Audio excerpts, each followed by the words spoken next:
we're live. Episode 28. Hard to believe we're almost to 30, Hess. This episode is titled Coolest 28 I Know. Y'all listening might not know what that 28 is referencing to. My co-host, my brother, on the other side of the mic, Tyler Hess, was number 28 in high school. That was his high school number, so I've always said that's the coolest 28 I know. Thanks, so brother. Shout out to my co-host, Tyler Hess. If you're new here on Tyler's Talking Sports, I'm Tyler Castle. Again, Tyler Hess on the other side of the mic. What we do here is we talk about sports, the nitty-gritty, anything with sports in it, we going to talk about it. So appreciate y'all stopping by. Absolutely. If you haven't checked out the first 27 episodes yet, you can check those out on all major streaming platforms. If you look for us, we're on there. So just check us out on any of those platforms. I'm not going to run through those. Everybody's familiar with social media now, so you should know what those are. Yeah. But yeah, check us out there. We do have a goal this year to reach 500 followers. We're at 349 right now. So if y'all can help us out and follow us on Facebook, that sure would be appreciated. Absolutely. Again, guys, we don't make money off this. We're just doing this for fun at the moment. I mean, the goal, of course, one day is to eventually make money off this. So maybe we can quit our jobs because we both work full-time jobs. Exactly. But, you know, got to live the dream, got to dream big. So that's what we're doing. But, yeah, guys, Hess, anything to add to that? No, man. Let me give the date. That way people know it's 1/24/2024. If you're listening to this, it is 1/25/2024, 6 a.m. on Thursday. Appreciate you stopping by. If you're listening to us on the ride to work or listen to us at work or listen to us on the ride home, we appreciate you. Absolutely. Yeah, be safe while you're driving. Listen to us. Don't get wrapped up and like, oh, Castle and Hess messed up. Got to text them. Don't be texting driving. Buckle up, phone down. Buckle up, phone down. If you drive to Kentucky, you'll see those signs every mile or so to buckle up and phone down. And that goes back. Hess and I took a road trip last summer. We're actually, in case y'all didn't know, if you've listened to previous episodes, you know this already, but Hess and I are our goal before we die, so pray to God we don't die tomorrow, but you know, stranger things have happened. But I'm gonna have to cut it there. Golly, off the rails already. We're just 2 minutes in. I'm off the rails. We're recording a little bit later tonight, folks. It's 9:12 p.m. I had to run some errands. Had to run to Lowe's. You know, those Lowe's runs could take a little while. So recording a little bit later tonight. But, anyway, back to the whole scenario here. Hess and I are trying to hit every MLB stadium before we die. So that's one of our bucket list items. So last year we hit Cincinnati and we drove through Kentucky, and there's that sign. But this year, don't know yet where we're going. We've talked about flying. We've looked at some flights, round trips. Neither one of us have flown, so that would also knock something else off our list. So I'm leaning towards flying. I think Hess is also leaning towards flying. If not, I would love to take Hess to PNC Park. He's never been. Pittsburgh, I want him to compare that to Philadelphia. So we'll see what happens there, and we'll plan that, and we'll go live. We'll go live on that. You going live? Yeah, we'll go live on next trip. Whatever trip we decide to do, we'll at least document, record it, and then once we're there, we might go live and just talk about 10, 15 minutes. But no, full hour. Hour. My phone won't make it. No, we'll set up the whole thing. Background. Tyler's Talking Sports in the outfield. Yeah, that'd be epic. Put our headsets on, sitting beside each other, just commentating. Yep, love it. That'd be great. Love it. But guys, before we get way too far off track here, I do want to give a shout out to our sponsors. I'll kick the sponsors off, Hess, if you're okay with that. You go ahead and do that. Always going to move out on the sponsor as soon as I start. But NLFC, Next Level Fitness Club, Lebanon, Virginia, 24266. That's 1806 East Main Street, Lebanon, Virginia, 24266. They are a 24/7 gym facility, 24/7 tanning, certified personal trainers. They also have certified classes. 5 to 6:30 p.m. Monday through Thursday, so you can check those out. It's only $89 per month, and that includes your 24/7 gym membership as well with that. So definitely check that out. That deal's running until the end of the month. They also have tanning, like I mentioned, 24/7. But yeah, they're also hiring for another personal trainer. So anyone listening, you think you have what it takes to be a personal trainer at Next Level Fitness Club, hit those guys up. Where can you hit them up? You can hit them up on their Facebook page at Next Level Fitness Club or Instagram Next Level Fitness Club. Or you can also check out their website at www.nextlevelfitnessclub276.com. Love it, man. Also, if you listen to prior episodes, you know who we're going to next. That is Isaiah 117 House. They are changing the way foster care begins. They provide physical and emotional support in safe and loving home for children awaiting foster care placement. Incredible nonprofit organization. I know several people actually work for them. I actually know somebody's getting ready to get a job for them. It's actually going to be probably working with what was announced today. Isaiah House has actually been approved. Everything's went through for a house in Russell County. Got approved today. Where's that? Do you know where that's going at in Russell County? I don't know. I didn't read the whole document and everything, but I did see that it has been approved, and they're getting ready to. They'll go into the next steps. I don't know if approval means they've already got the land in the house or they've already got the house. I don't know. It's awesome. But it is coming to Russell County. That's probably a year and a half out. My guess. I don't know for sure. So that's just another location, much needed for this area. I was mentioning it to you. I've talked about their merchandise and stuff they have on their website. Like if you're interested in Isaiah 117 House, maybe you just want to donate, but maybe you don't want to just give your money. You feel like you're giving it and you see nothing out of it. They got merchandise. And I was talking to you. This is their Titleist golf hat. Very nice. Yeah, very nice. If you're watching on Spotify or YouTube, you'll see it here. It's the typical golf hat. I'm actually going to steal that Sunday when you're not looking. I got another Isaiah 117 golf hat. It's not Titleist. It's a Nike. I got a Nike one. Used to be worth something. Tiger Woods left. Yep. That's what happened. Isaiah, they're so big. He's like, you know what? Forget Tiger. Forget Tiger. TaylorMade. Yeah. But again, guys, you can check them out on Facebook, Instagram. They also are on there. Got a beautiful website. You can go on there. They got an About Us section. They tell you they got their testimony. They got their story of how they got started. There's also a book you can purchase that tells everything about them. And there's also a very quick place to donate. And it also shows you all the locations that they got. So, yeah, check out Isaiah 117 House.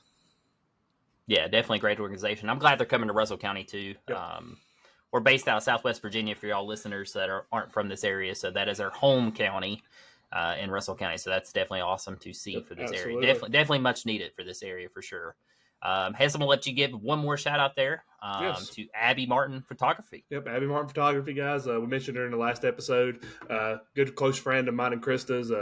Like I said, Castle has met her and Andrew, but Abby's an incredible person. She decided she wanted to just do some freelance small business photography, something she's just doing on her own free time. She's really good at what she does. Right now she's doing mini sessions. I think you got till this weekend to schedule those because it's like a Valentine's Day mini session. So guys, everybody's out there listening. We know our wives and girlfriends and everybody loves getting pictures made. Sneak this one in. Hit up Abby. Meet up with her, get this done, surprise your wife, get some family photos, and you good for a good 6 months now. So yeah, hit up Abby. Abby's incredible. 6 months, wow. Yeah, I feel like you should be. That's a lengthy time. You better throw in dinner too, fellas. Yeah, I mean, yeah, you probably have to drive to do the photography. Couple flowers, maybe. Maybe a couple flowers. But yeah, you do, we would greatly appreciate. I would greatly appreciate it if you do contact Abby for photography. Please let her know that we sent you from Tyler's Talking Sports, just so she knows that we are getting the word out about her and trying to help her grow her business. She's doing really well, actually. Doing really, really well. Awesome. Yep. Good. Yeah, love me some photography. Don't know anything about it, but hey, as long as them pictures look good and the lady's happy, that's all that matters. Live Sunday. Based off fan vote, Hess. We are going live. If you all haven't tuned into our previous episodes, we are going live this Sunday, 3 p.m. Eastern time, or 3:15. I can't remember what time kickoff is. 3 Hess has to run them concession stands, and then he'll be back, but I will be at his house at 3 p.m. We also have a special guest making another appearance, Caleb Johnson. By request. I mean, a lot of people like Caleb. By request. A lot of people like Caleb, yes. He won't come on camera, but he will be there. Filling us in, keeping us corrected, and making sure we stay on the rails so we don't go off the rails just like we did a minute ago. He'll be keeping us on track. So, yeah, Caleb will be joining us. So, and that game will be, I'm assuming, I haven't looked at the vote. I think it was still at 28 or 29. So it's probably rounding up there. It's probably, we probably need to share that again tomorrow we will. Just to make sure people don't forget. But it looks like it's trending toward the Ravens and Chiefs. But Hess going to get a final number there Sunday at 3 p.m. Mm-hmm. Gosh, we shared a lot here lately. Oh yeah, it's still we have 31 votes on it, and it is 31. Currently. Nice. Oh, my Facebook crashed. It was 73% Chiefs 73. Ravens. Yeah, so. Let's just be honest. That's probably what's going to happen. Yeah.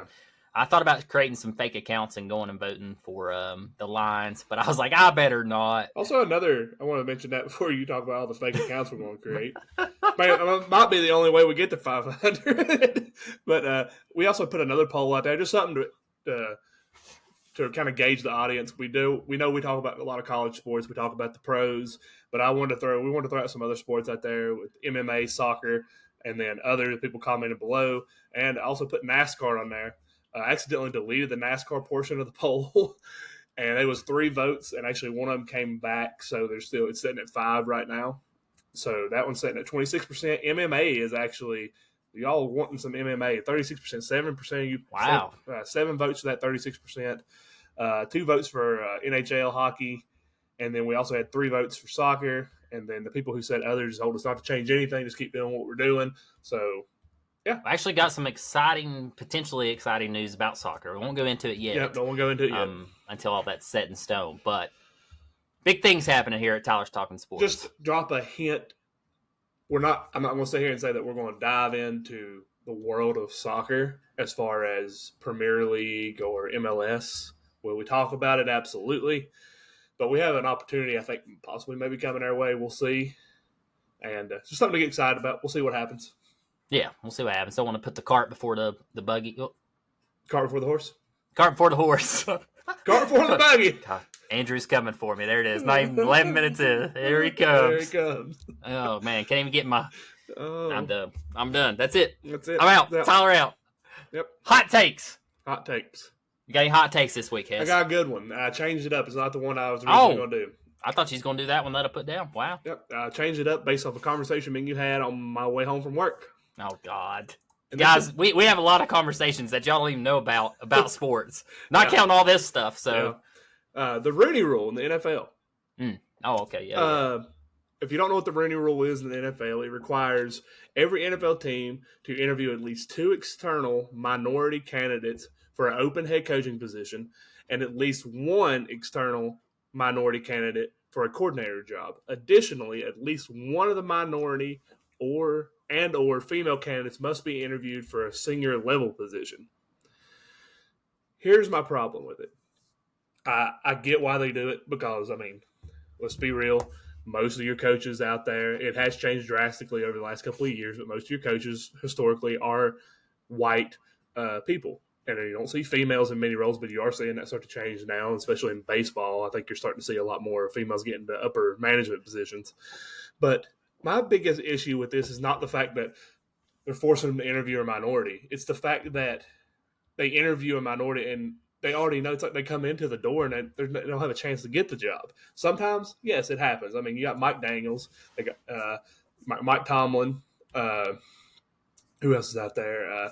D'Amico Ryans. You got some of these guys out there that are of the minority that are head coaches, and they were the candidates for those jobs. Like, that was the guys. But then you had like the Chargers this week. They interviewed Shaw, the former coach for Stanford. He hasn't coached in 3 years. He wasn't getting a job. Last year, the Colts interviewed Jim Caldwell, who was their coach 10 years ago, just so they could get the Rooney Rule. They changed it here recently because what was happening is teams were interviewing a coordinator or a linebacker coach or a strength and conditioning coach that was on their team just to go ahead and get that out of the way so they didn't have to worry about it. Yeah. And I just think that it's sad that you had to have a rule in place because they feel like those people minorities don't get an opportunity. But I also feel like it's also a detriment to them because they go in 9 times out of 10. It's like those are not the people getting hired. Like, you can see, that's why they interviewed him because of the Rooney Rule. They didn't interview him because they wanted him as the coach. Or the people that they've interviewed for that aren't even mentioned like in the top candidates, right, for the position. Yeah. My thing is, get rid of that. Get rid of the rule. It's very stupid. Yeah. And honestly, it's a slap in the face if you ask me. And it should always come down to who's the best person for the job, right? And in any job, not just NFL coaching. But it should be who is the best person for the position after you do the interview. Who fits your system? Who's the best team lead, whatever you want to call it, head coach for the team should get the position. It don't matter. Color, weight, size, right? Short, small, tall, it don't matter. Right. Whoever's the best. And I know there's a lot of people out there that have talked recently. You've heard a lot about Mia Hamm. I think it was Mia Hamm, basketball coach. Mia Hamm, yeah, I think Mia. No. You know who I'm talking about, though. Mia Hamm was a soccer player. Was she soccer? Hold on. I think Mia Hamm was soccer. You'll know who I'm talking about. Becky Hammon. Okay. She was a big-time WNBA player, super skilled. She was out in the Spurs coaching staff. Greg Popovich was like, Yeah, maybe it's I time for remember her that. to be the head Yeah. coach. She actually was the interim head coach there for a moment. I strongly don't think. I think that's just asking for trouble. That's sad to say, but a female coaching a bunch of men, I think it crosses boundaries because you're in a locker room together.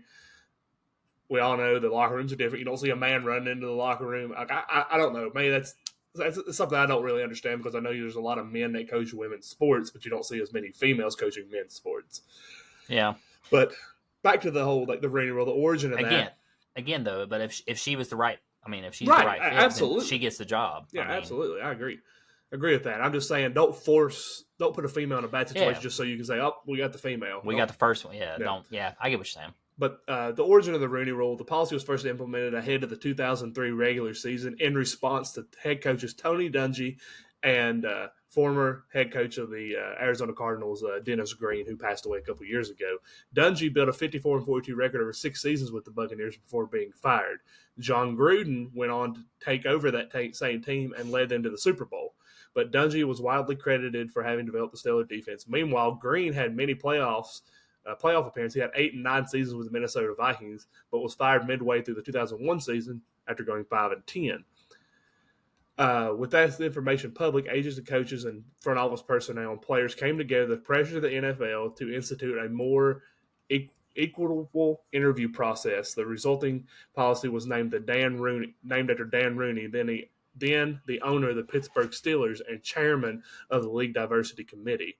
The reason they did it is that their fires were prompted by scrutiny and investigation of civil rights attorneys who determined that when compared statistically, black head coaches have a higher winning percentage than white NFL counterparts, but they're still more likely to be fired.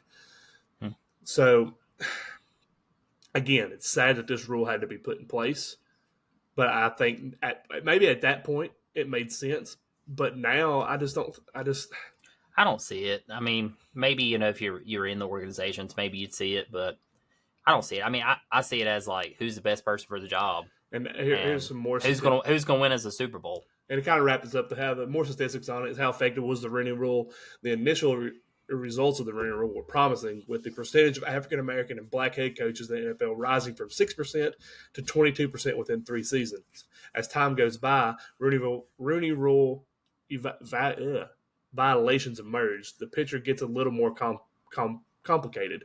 And by the end of the 2021 regular season, only one black coach, Mike Tomlin, remained employed. So that was in the 2021. Now we've got I think 3 or 4 out there. The Washington Commanders, Ron Rivera, who is Latino, the New York Jets, Robert Slay, who is the Lebanese descent, were the only other coaches who qualified candidates within the Rooney Rule. It's just, it's sad. Again, it's sad that we had to do this. You had the big lawsuit with Brian Flores over the Broncos, said that they just interviewed him. He knew that he was a candidate for the Broncos job, but he said they didn't give him a fair interview. And then the Giants eventually did the same thing that the Broncos did. So he kind of fired back, and then it turned into a big hoopla, and he got kind of, what's it called? Not blackballed, but maybe is it blackballed? We get I think so. Yeah. Mm-hmm. And then he didn't get any coaching that year. I just think, like you said, if it's the best person for the job, give it to him. Yeah, it's a touchy subject. I mean, in today's time, you can't even talk about that stuff, really. So, great hot take there. I think it comes down to none of that stuff matters. Race, gender, whatever does not matter. It's whoever's the best person for the job should get the job, and that's in anything in life. In 2023, there were 6 minority head coaches, 18.8% of the league. Competitively, players of color make up 75% of the league. There's only been one team be fined for a violation of the Rooney Rule, and that was the Detroit Lions in 2003. They had a $200,000 21 fine years ago, and no loss of draft picks. Yeah. So they had a huge fine. Yeah, 2 decades. Yeah, that's. I mean, I don't really. I mean, again, I'm not in those rooms and stuff, but I don't see it. I'm not part of those organizations, but. I mean, though, if you're interviewing somebody, you're like, each candidate you're coming in, especially for stuff like that. Well, heck, so. I mean, we're just doing this, our own research on we got NFL coaches on tonight's pod, and we're doing our own research and everything, and none of that stuff pops up right when you're looking at these names and stuff. So I don't know what the big deal. Let's quit putting all that into that and just pick the right person. Right, absolutely. Pick the guy who's best for the job, male or female. Nobody cares at the end of the day, truly. I mean the media, as long as it's like a good coach. I mean, that's where sports fans come in. It's like you're going to hire somebody that's absolutely terrible. I mean, at the end of the day, I don't care. Greg Schiano, for example. Yeah. I mean, that's like an example. Yeah. I mean, at the end of the day, I don't care if the Broncos hire Krista up there. If she takes us to the Super Bowl, I won't be happy about it. Exactly. I don't care if exactly. she's black, That's what I'm saying. white, Asian, female. It don't matter. You're a sports fan. Yeah. You just want your team to do good. Right. Give me You the don't best care about all person that for other the job. crap. No, Yeah. absolutely. And I think that's where the NFL went a little wrong there. They made it, and now it makes like it. Now it looks like the slap in the face. Well, it's like mandatory. You got to do this. You Yeah. have to do this, and then you can go pick your So person. then It's you're the way, sitting there- it's the way they're doing so it. you're sitting there like, okay, I really want Jim Harbaugh. I want Bill Belichick. I want Mike Vrabel. But I got to interview Jim Minority Caldwell. first. Yeah, I got to interview those guys first. Then they got to take them down and interview them for a front office position if something's available. Well, honestly, it's kind of I want to get off this subject before we go on too long about it, but it's a slap in the face. Mhm. Again, I mean, because you're wasting their time Right. I agree. and you're wasting your time. So stupid. Yeah. Stupid. Anyway, next hot take: Yankees. We'll talk about the Yankees real quick. This fires me up, man. When I saw this the other day, they mentioned changing up the road jerseys. They are going to change up their road jerseys. This will be the first year since 1973 they've made any changes to the road jersey. This road jersey, in my opinion, is the ugliest jersey you could possibly pay money for. That jersey is hideous. Okay? Give me the pinstripes, and let's redo that away jersey. Let's change the color. Let's do something. Let's change the scheme. There was some other fans of the organization that was mentioning, like, maybe throw in like a throwback jersey or so, just something different. But all they're doing is they're changing the white stitching around New York on the front of the jersey, and that's it. And I think the numbers on the back. Yeah, they're taking all the So it looks white- even cheaper. Yeah, they're taking away all the white outlining, even around the Nike logo. It's gone. My wife has an embroidery machine. I'm going to ask her if she can just make me one, because I mean that'd be a lot cheaper than paying $100 for it. I mean, here's So- my thing: you have a nicer spring training jersey with the blue, Yeah, with that the blue. Yankee Yeah, with the logo. lady, yeah, absolutely. That's what I'm saying. Do something like that. Do something at least halfway not hideous. I cannot stand that gray jersey. I mean, they even got rid of the. Y'all had the. It's little- all gray too. Yeah. No, break it up. Y'all- Let's get some color. You had the thing on the cuff at the sleeve too that was blue and white. That's gone now too. Yeah. Yeah, so it's just a plain gray jersey. It looks like- probably their big sponsor or whatever that they'll that they'll have. Yeah. Which also I think is stupid. But anyway, they'll have that on there, and then just the numbers on the back, not even the last name. Yeah, I would go if I was them. I would do the blue, and do the gray pants or Do white. something different. Yeah, do something Do different. white pants. Do the white pants with the blue on top if it's in a That'd white. look good. Yeah, that'd look good. No, I mean, I love pinstripes on me. I mean, I love Yeah. pinstripes. It's home jersey hands down. But Who are the three? Who are the teams with pin? The Phillies, the Yankees, and the Padres. That's the three teams with pinstripes. Padres, Phillies, Yankees. I think that's it. Could be wrong. Yes. Somebody may have like an alternate, but I'm talking main jersey. Hang on, I'm thinking. But I will Twins. say Twins. Yes, twins do. Yep, twins. I will Twins. say though, my personal opinion, I will take the gray Yankee jersey with just the blue lettering over the Padres City Connect from last that- year. The one yeah, that's all that the was different bad. colors. Yeah, I did not like that. I hated that thing. Yeah. Yeah. Yankee, White Sox. White Sox got pinstripes. Oh yeah, White Sox. Yep. Yeah, Just hit White me. Sox do. Yeah, white and black. Yeah. Yep. I love That's true. pinstripes. There's probably another team we're forgetting about. I'm trying to think. Even though I think my travel baseball team, I think we got pinstripes. I think that's what we agreed on. I love pinstripes, man. They look good. That white looks really good. But yeah, that's my hot take. Let's like if you're going to redo something, that's like I don't know, getting a black wall and being like I'm gonna repaint it. Oh, cool. What color are you going? I'm gonna do charcoal. See, It's like a different shades. All they're doing. pinstripes. Yeah, those are nice. Yeah, I really like old those. throwback D-backs jersey right there. Old Diamondbacks. Yeah. I like that. But yeah, in my opinion, as a Yankees fan, get rid of the away jersey. Let's redo the entire design if you're going to redo it. Yeah. First change since 1973. Come on. Shoo. Come Yeah. on. Hey, that's what makes you all great, though. No beards, Tradition. clean jerseys, tradition. I mean, that's Yankees. You think Yankees, you think pinstripes. You think what they got. So. Yeah. Yeah. Home team. Yeah. Yeah. That's just, me just complaining about a jersey because, can't complain because we didn't make it to the playoffs last year or anything. So, 82 and 80. So I guess I'll just complain about their jerseys Right. this year. Go ahead. That's fine. That's fine, man. Do you? I mean, I don't know anybody that's like, oh man, I love those away Yankees jerseys. Never heard that. Talking to Yankees fans. Oh man, you ready to get into college football? I am. I got some breaking news for you. Get into what you had on your notes. Yeah. Alabama looks like all these recruit stuff that was leaving, they start to come back. Big one today. Ryan Williams decommitted 2 weeks ago. Recommitted this morning or this evening. He was the number 3 wide receiver in the class of 2024. His name is Ryan Hollywood Williams, just to be exact. It's a 5-star. They thought he was going to go to Ohio State. I think they got 2 more recruits today that decided to come back, so that's big. And DeBoer, wide receivers transformed from Washington to there. He made a comment today that Nick Saban he's talking to Nick Saban every day. Nick Saban's still part of this Alabama program, and I think that's what's bringing some kids back. Sure. I had one more thing. We're going to talk about it more toward the NFL side of it. But the big breaking news that happened just about an hour ago, Jim Harbaugh is out at Michigan. He has signed a 5-year deal. The money has not been released yet, but they're saying it is going to be highly, highly lucrative 5-year deal. And what are you thinking? How much? I think he'll be the highest paid coach in the NFL. And I didn't know that that when he got drafted out of Michigan. LA's got the money, so why not? I didn't know that after he played for the Colts, he actually played for the Chargers. So he has some familiarity. Played 1 year, right? Yeah, he has some familiarity with this organization. 98, 99, somewhere through there. Somewhere like that.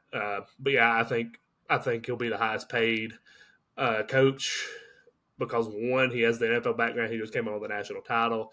And he has literally been interviewed every year for the past 5 years for an NFL job. So we'll see. I think he will. I think it'll be close. He'll be up there as one of the highest paid coaches in the NFL, if not the highest. I don't know if I agree with that, but hey, I'm not saying I agree with it. I'm just saying I think he will. I think that's what they'll pay. That's where you think he'll be. Mm-hmm. Well, for Bleacher Report to put the lucrative deal, it's definitely going to be nice. Yeah. But he had a little bit of push, which I'll get into here in a second, to get him out of Michigan. The AD has responded. Jim Harbaugh, Michigan, we're discussing to make him the highest paid college football coach in the history of college football. Wow. The highest paid contract per the Chargers move.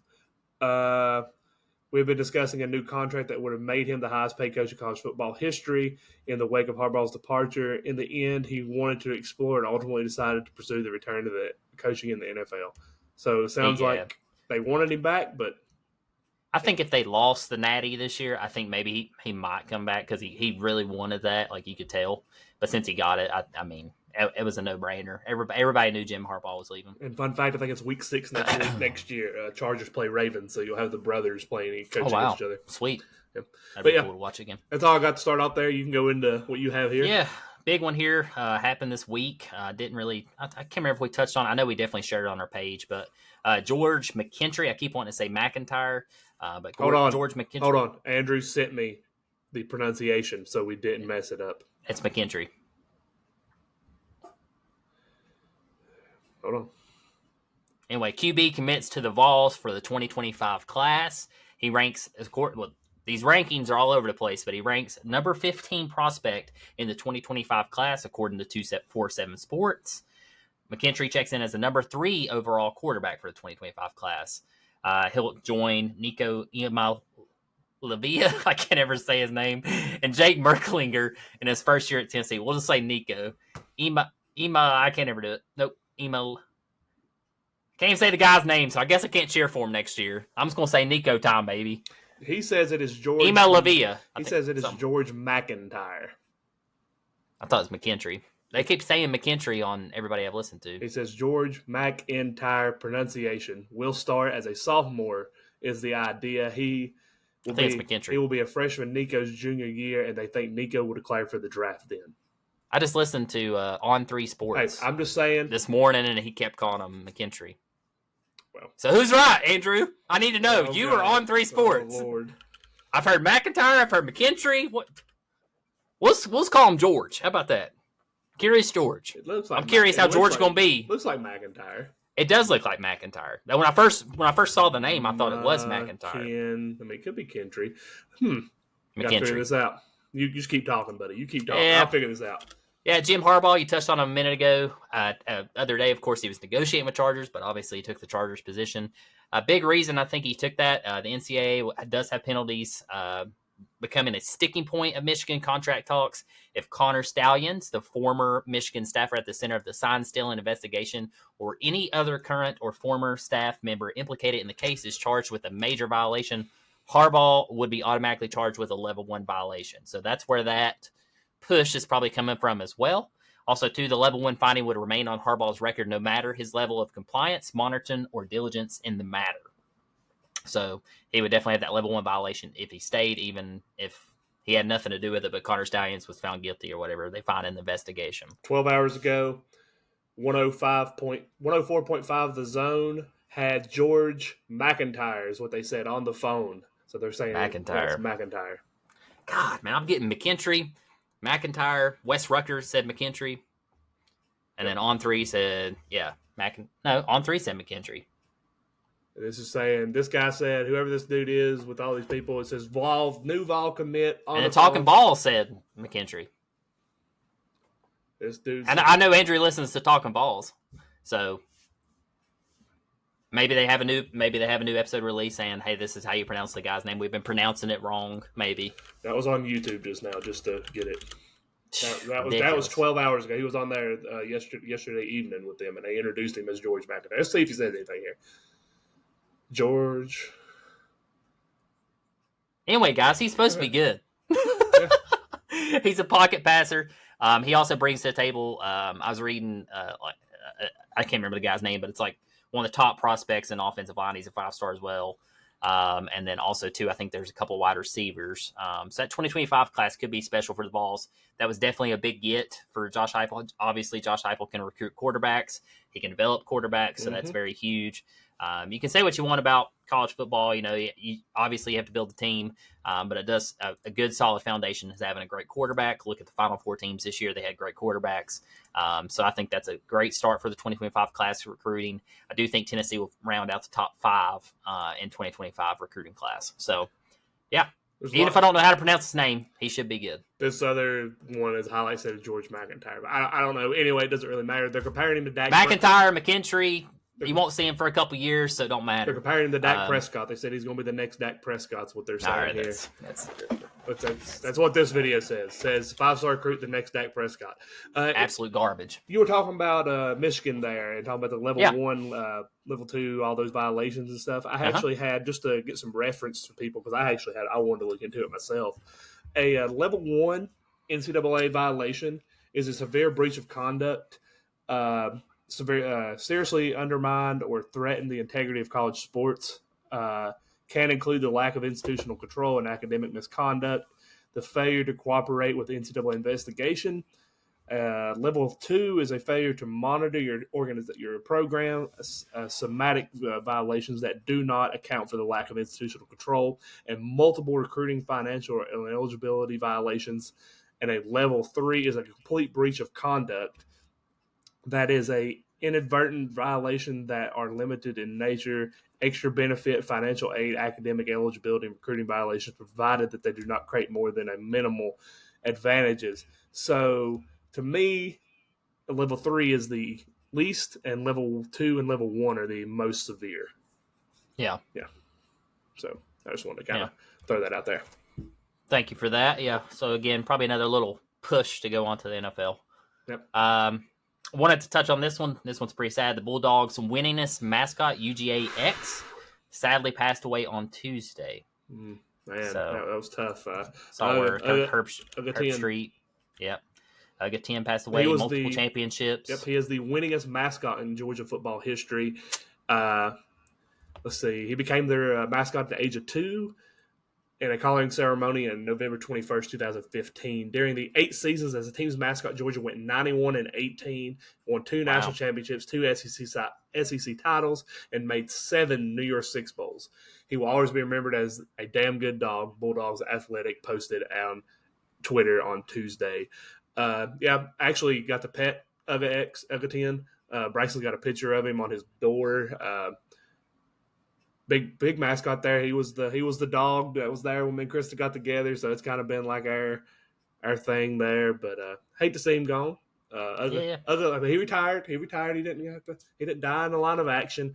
But something that did kind of aggravate me is I seen today that PETA has filed a lawsuit against the University of Georgia to say that they can no longer have a bulldog as their mascot because those dogs have breathing disorders, and them being a mascot is harmful to their health, and they need to remove, starting this year, the live mascot from the game. Georgia's going to say absolutely not, but you know how that goes.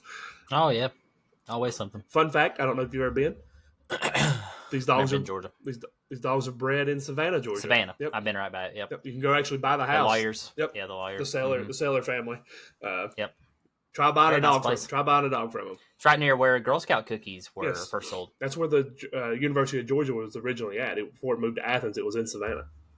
Really? Mm-hmm. There's actually a sign there in Savannah that shows you it's near the bank and the courthouse. It was right in that area. That's how come that family got involved with the. Gotcha. Yep. Interesting. It's been like a family tradition. Yep. And the last thing on the UGA 10, people, if you don't know much about him, if you remember when Georgia played Texas in the Sugar Bowl, UGA tried to attack Bevo. He tried to tag along with that. Oh, yeah, I remember that. Yep. So that was one of his big highlights. Good dog. Good dog. Damn good dog. Moving on to college football again. Clay Travis, analyst, predicts Alabama will fire Kalen DeBoer in 4 years. No. How you feel about that, Hess? No. I think DeBoer's there. He will be there as long as Saban, if not longer, just because he's younger when he's taken the job. I don't think Bama went into this hiring somebody they expect to get rid of in 4 years. Clay Travis is always throwing out some heat. He's extreme. He's always one step above extreme. Yeah. He likes the heat. Sometimes he's on it though. Sometimes he is. Yeah, sometimes he's really on it. And sometimes he's completely left field. And I think he's in left field on this one too. I don't think it'll be 4 years. Now, Alabama does want success. Yeah. Obviously, they want national championships. That's what they want. So maybe that's what he's getting at. Hey, if he has like a 9-3 and then a 10-2 and they still don't win, stuff like that. So maybe he not saying Kalen DeBoer is going to be a bad coach, but he's just saying in 4 years if they don't win a national championship, he's gone. So I kind of see where he's coming from on that because I've also said Kalen DeBoer's got to figure out his recruits. And again, that was kind of a quieter hire from some of the big names that were in the portal for that position. But I don't agree with that either. I think DeBoer will be there longer than 4 years. I think he'll do fine. Obviously, you just said recruits are coming back. He's got a very, very good foundation there. I mean, probably still one of the best, if not the best, colleges to coach at. So I mean, he's got Nick Saban there, and he's got a great mentor. And people forgetting he's not a bad coach. No, he just led Washington, who is nobody, to a national championship. I mean, when he took over after Chris made Penix into a Heisman candidate. I mean, this guy can coach, and he's bringing his OC with him, and he's bringing a couple of other people with him. So he's not going to. It's not going to be him and a brand new coaching staff. So I mean, do I want Alabama to suffer? Absolutely. I am a huge Tennessee fan, right? But I don't see it in. I don't either. I just don't see it. I still see Alabama 10-2. I mean, I still see them being Alabama. I think you can expect fall off because, I mean, obviously you just lost the greatest coach in college football history. It would be no different if Kirby Smart left Georgia. You're going to have fall off. I don't care if you keep everybody. But I don't think DeBoer is like there's people out there that's like, oh, he'll be gone in 2 years. I don't see that. Maybe. I think DeBoer's there for the long haul. Yeah, I think, like I said, if he's there 4 years and they haven't got a national championship, then he's probably gone because it's like one of those things where it's like, you're good, you're a great coach and everything, but we need you to get over that last little hump and we need that next guy. So that's where I can see Alabama fans becoming a little bit stingy if they don't get a natty in 4 years. So try to see. Give him time. Give him time. Y'all forget what y'all's football team was like before Saban, so calm down. Yeah. So states the contract started at $9 million in 2024, increasing to $100,000 each year until. So he's on a 6-year contract. Yeah, I look for him to be there. College football's weird. It's getting weirder with this transfer portal. They're gonna have to crack down on something soon. We've talked about this in previous episodes, so that'll play a big factor in that too. But I do see him being there longer than 4 years. Mm-hmm. Yeah, I do too. I agree with that. You got some Heisman. Way too early. Way too early. Why would we talk about this? Way too early. We just now into the season this month. You already want to talk about it. I already want to talk about the Heismans for next year. You want to read through this list? You want me to read through it? You read through it because I already know who's going to win it. Go ahead, All right, go ahead and put your money on it. Jalen Milroe. Nope. Ollie Gordon. Nope. Quinn Ewers. Nope. I'm gonna quit saying nope though. I'm just gonna let you keep going. Shador Sanders. No.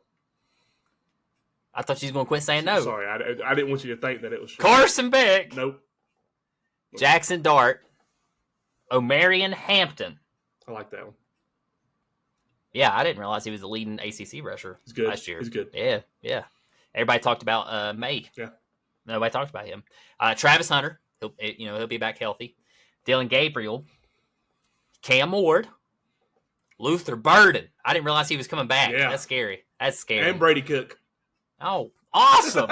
Can't wait to lose to Missouri again. Raleigh Leonard.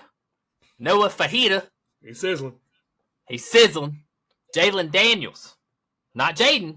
Jalen. Go on, Jalen. Who's their favorite on the list? Or is there someone who isn't even on this list that I just went over that makes the conversation? Absolutely. Let's hear it. Will Howard. Ohio State. Ohio State transfer. Yep, from Kansas State. I truly believe that he has an incredible season. I'm not going to say. I mean, I feel like he'll win the Heisman because I think Ohio State's your best team out there, and they're going to be good with the weapons he's going to have and that running game and that offensive line, and what he did at Kansas State with not even half the talent he's getting ready to have. This dude stays healthy, he's going to put up some big numbers. And I like that. I think you'll see Will Howard jump to. I think Will Howard will become more than just a quarterback that Tyler Stockton Sports talks about. I think you'll see Will Howard in the national spotlight early in the season once that it starts moving for Ohio State. Wow, that's bold. I hope not. Yeah, me too. I'm gonna go with a biased opinion here, just because. Nico, baby, it's Nico time to shine. Yes, Nico is my Heisman favorite because I see greatness out there on the field. He's bringing the Vols back, baby. They're coming. Nico, I know y'all Vol listener was like that, so not biased at all. Can I give you some input? Can I say something about that? I'm just excited. Can I just say something about that? Sure. I think you're on the right track. I really do think Nico, maybe not this year. I think you're on the right. But if he comes back for the next year, probably. If there's a Vol that could be in this Heisman conversation, it's Dylan Sampson. That guy could be in your high because he could carry this team next year. And then if y'all are going to be as good as the way it's looking, it could be. I think he's your guy. I think now Nico's going to be good. Don't get me wrong. Nico's going to put up his numbers. Nico's going to be a reason you are as good as what you should be. But I think Dylan Sampson could very well be that Derrick Henry, Mark Ingram type running back at Tennessee next year. I hope so. And if he is, and Nico's the quarterback that it looks like and possibly could be, Tennessee's going to be dangerous. But I think Nico's not. I don't think he ain't Tebow. So you ain't going to see the freshman talk about it. But I think Dylan Sampson could be the guy. If Tennessee has a Heisman candidate, I think it could be him. I like that. I like that a lot. Yeah, I went with Nico just because. I know you do. I know. Yeah. I just want to say that, though, because I don't think you're too far off from it. No. It's definitely early. Shoot, I just opened up a tweet there. It's my tweeter. Oh, your tweeter. Or X, sorry. Yeah, yeah, I like Nico. He looked good in the bowl game. Way too early. I haven't even seen him play a regular season game. But guys, look behind me if you're watching video. Okay, I'm biased. I said it. I'm sticking to it though. Yeah, we're not satisfied. Not satisfied. I like it, man. I like it. All right, we done with college football. You want to keep on going? I'm done with college football for now, which is sad. But I'm sure again next pod we'll have something. Absolutely. We'll probably talk about it on the live. Probably talk about it the rest of the year. Probably. I love college football. Yep, me too, man. Absolutely. It's a great sport. As long as the NIL don't ruin it. But anyway, we're going to keep it in college because we're trying to get that degree. College basketball. Going for a doctorate. Had a huge, huge upset last night. Oh, yeah. I put this one on there. Kentucky got blown out by South Carolina. And that score is not even as close as it really was. Final score 79-80 or 79-62 South Carolina. I think that was the first time they've beat a AP top 5 team in like 15 years, something like that. 2010 against Kentucky. Oh, yeah. Yep. Kentucky was ranked first. In 2015 or whatever. 2010. That's when they had Anthony Davis. Oh yeah. Wow. Mm-hmm. Yeah. That was also at CLA too. So Oh, I same see stadium. that. I seen that. You put that in there. Mm-hmm. Which is the program's first ever win over a top ranked opponent. Yeah. Yeah, I texted you. I think around halftime. I said South Carolina. Yeah. I was like, what? Yeah, and then you went and checked it out, and Yeah. they were up by 12 when I texted you that. So I was Yeah. like, well, it's still a game, Right. Still potential because a 4-possession game, Mhm. but or 3-possession game. Four. God, I can't do math. But yeah, that one surprised me. I didn't pick that one.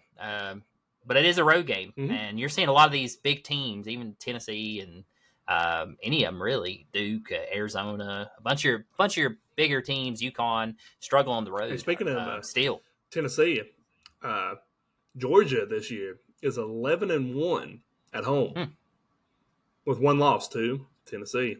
They just beat Georgia beat LSU tonight, and LSU about won. It was they were up. Georgia was up 68-66, I think was what the score was, and inbounded all the way down court, 2.5 left. LSU did. Got wide open in the corner. He caught it, and it went in the goal, and then popped back out. Oh, yeah. That's tough. Yeah. And that's tough. Right now, upset is happening right now in college basketball. Looks like Alabama is going to upset Auburn. They're up 75-70 with under a minute left. 75-70? 75-70. Yep. I knew that'd be a good game. I had this one on here. I wanted to get a quick recap since they were playing at 7:30 and we're recording a little bit later. Right. So I figured that game would almost be over. So next game, wanted to recap real quick. This game happened last night on Tuesday night. Duke versus Louisville. Mm-hmm. If you remember correctly, Duke lost to Georgia Tech a couple nights before. Unranked opponent, losing to them. Definitely sucked for the Blue Devils. But they came back. They bounced back. They looked good, really good. Against Louisville. So 83-69 was the final on that score. That's a hard place to play, too. Yeah, it's KFC Yum Stadium. Yep. It's beautiful. Beautiful stadium. Yum. Tyrese Proctor set a new career high with 24 points. God. And Mark Mitchell returned to the starting lineup with a 20-point, 12-rebound double-double. That's your difference right there. Yep, absolutely. I really liked what I saw when I watched that game. I caught like the last 12 minutes. I didn't even get to see the first half, but they were up pretty big in the first half. But they just held the lead and kept the pedal down. So big win. Big win. Real big win. Big win for the Blue. Yep, absolutely. It's a big win. But you just went over Auburn, Alabama. Yeah. You said 75-70. It is now 75-72 with 50 seconds left. Ooh, what a game. That sounds like a game right there. Alabama's dominated this second half. No, Auburn has dominated. They were down 14 points at half. And Auburn has outscored them 42-31 in the second half so far. Yeah, come back. Bruce Pearl knows how to do it. Mm-hmm. That Auburn team's good. They got some shooters, which Alabama, like I told you, they had one of the top offenses until they came and played in Thompson-Boling Arena and absolutely got shut down by that Rick Barnes defense. But Alabama's good. Natty and Knoxville. Sears, Mark Sears, great team. But I'd like to see Auburn win that, and I like Bruce Pearl. So maybe they can make a comeback. We'll give y'all a update, even though tomorrow you already know who won. But we'll let you know the score anyway. Also have another potential update or upset brewing right now. Northwestern up 34-32 at half on Illinois. 2 points. I'm just saying, it's potential. Upset. Not enough. Northwestern is a team that upset Purdue earlier in the season. Yes, they did. So they're a sleeper. I like Northwestern. I picked them, I think, against somebody we talked about a couple weeks back. Another team. Tomorrow night, got Arizona versus Oregon State. Who you got? Arizona. Love Arizona. I've been a big fan of them all year. I actually think they're a Final Four team, but I think tomorrow night they're not a Final Four team. I think give me Oregon State with the upset in that game. Oregon State's not bad. I think they've lost only like 3 games. I was going to look up their record right here real fast, not the QVs. If I'm thinking of the right team. Yes, Oregon State. The Beavers. Yes, that game is at 11 p.m. on the Pac-12 network. You can go for $8 if you'd like to go. I'm good. Sure. We can go. I mean, I wouldn't mind seeing Arizona. They're pretty good. This is in Oregon. Yeah, but it's Arizona versus Oregon State. I said I wouldn't mind to see Arizona. This game is in Oregon State. 95.3% chance it looks like Arizona State Arizona's projected to win this. Oregon State is a 9-9 record on the year. They're 9. Okay, not the same team I was thinking of. They're 1-6 in conference play. But I just feel like they're going to put the upset, and the X factor for them is going to be Jordan Pope. Jordan Pope is a sophomore out of Oakland, California. He's averaging 17 points a game, 2.6 rebounds, and 3.5 assists, and he's shooting 44% from the field. They got your X factor. I think he can shut down Caleb Love. No. I was thinking, but could you imagine though? I know Caleb Love's tearing up. Could you imagine if he had to transfer from North Carolina? A North Carolina team's good. They've been scary. Mm-hmm. Yep. They've been scary, which Arizona's scary, Yeah. but North Carolina been even more scary. Again, I think North Carolina's better than Arizona. this is a shot in the dark for me. Do I truly, in my gut, do I think Arizona's going to lose this game? No, but I just think it's on the road, Pac-12 game. I like it. Yeah, Oregon State. Well, we just saw Kentucky lose on the road, Yeah. and like I just mentioned, teams are your good teams, like your foundation teams, your top 10 teams are struggling on the road. Yeah. So I'm not saying it's out. Maybe throw $5 at it. I'll tell you that. Yeah, why not? My score prediction for this one's actually opposite. I got Arizona winning big, 86-72 at least. Yeah. Caleb Love is truly a difference maker. I know you just went over your boy Pope, but my boy here, Caleb Love, is averaging 18.2 points per game. True big man, Ballo, 9.2 rebounds per game. Not too shabby, almost 10 rebounds per game. You're not going to say the first name? Umar. Thank you. Well, you think I can't pronounce that? I just thought you wrote it down, but you weren't going to say it, so I was like, why did you not say it? I was just reading along, man, and you got to back me up here. Umar. Yeah. There you go. 9.2 points. Or rebounds. You can be able to rebound and point it. Shut up. So this team should make an Elite Eight run. Will they? Will they make an Elite Eight run? I think they're Final Four team. You think they're Final Four? Mm-hmm. We also said that last year, and they lost second round, I believe. Hey, it's March Madness. That's why it's called March Madness. It's madness. Right? Was that last year? I think it was. Pretty sure. I think it was last year. Hey, Bucket Bucket Braston. Bucket Braston, man. God. Guys, it's 10 o'clock here on the East Coast, okay? Lord. Love it. Worked all day, tired, but we're still doing it, baby. Love it. Love it. Busted bracket. That's the word I'm trying to say. Yeah. They were the team that busted it. So Yep. I'm pretty sure. That was last year. I think I'm pretty sure you're right 100% on that one. 100%? I think so. No doubts? No doubts. Not even one? Not at one. Wow. No. I really love that. Yeah. Andrew, you should listen to that. NBA news and games. Oh, Lord. Or do you have any more score updates with Auburn, Alabama? I'll give you one real fast here. Let me just, for it's 12 seconds left. It is Alabama 75, Auburn 74. Ooh! Auburn with the timeout. Looks like there was a foul. Auburn had a foul. Auburn fouled Alabama? It says foul on Johnny Brome. Let me see who that is. I think that's Auburn. Yeah, foul. I don't know if he got fouled or if he fouled the person. I can't tell. I say he fouled. Probably him, Bell. But Auburn called the timeout, so I don't know how that works. But yeah, maybe. Nah. Well, maybe not. If Auburn called timeout, that's weird. Because if you foul, the clock stops. Auburn timeout. Oop. Auburn called another timeout. What's Bruce Pearl doing over there? 12 seconds. 75, 74. Yeah, 12 seconds left. Okay, we'll check in here in a second. Yeah, as we go on to the NBA, I'll keep tabs on it. Yeah, NBA news. Tristan Thompson, if you all remember him, I kind of forgot he played NBA. He's been quiet. He's been very quiet. Tristan Thompson, he plays for the Cavs now. Suspended 25 games for violating NBA's anti-drug program. According to the NBA, the Cleveland Cavaliers forward tested positive, not for COVID, for banned substances. You want to pronounce that? All the banned substance? Yeah. That was...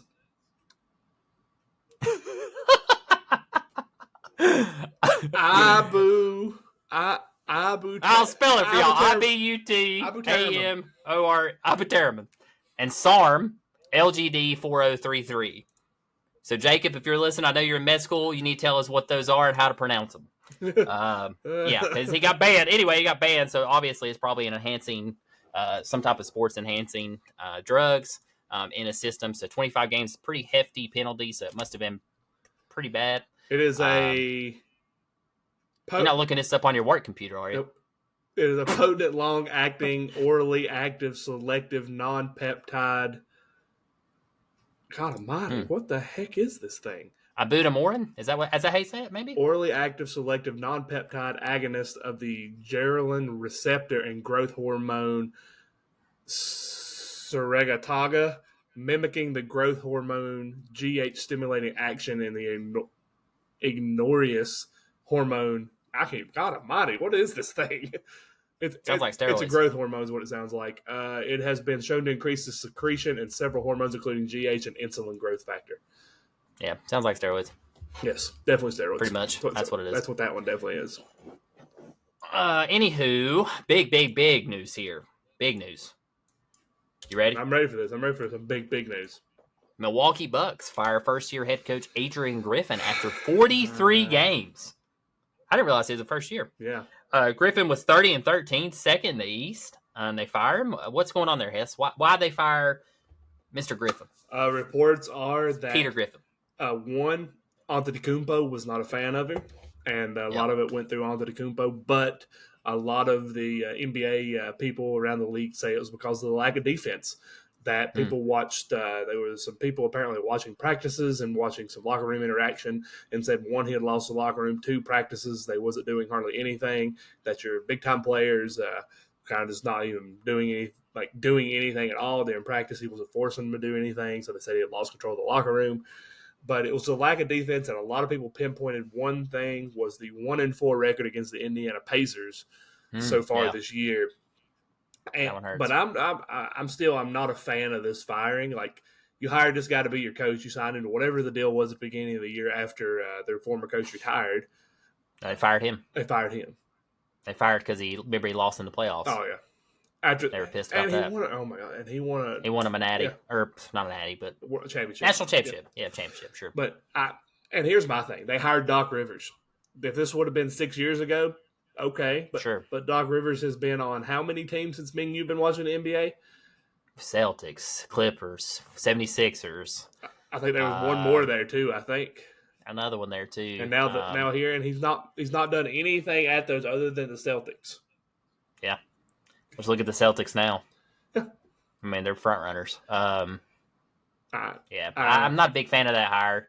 I mean, personally, I think you should have kept your guy from last year. Mm-hmm. I mean, he did win you a championship. Yeah. And he lost in the playoffs. Like, that happens. Yeah. You're not going to win championships back-to-back all the time. I mean, not everybody has got Michael Jordan and Phil Jackson as their head coach. Or LeBron James, Dwayne Wade, and Chris Bosh. Right. So, it's not going to happen back-to-back. Or Steph Curry and not every, what's his face? Thompson. Clay Thompson. Not every coach is Eric Spoelstra. Sorry. Yeah. Hey, Spoelstra's a great coach. Yeah. I don't know.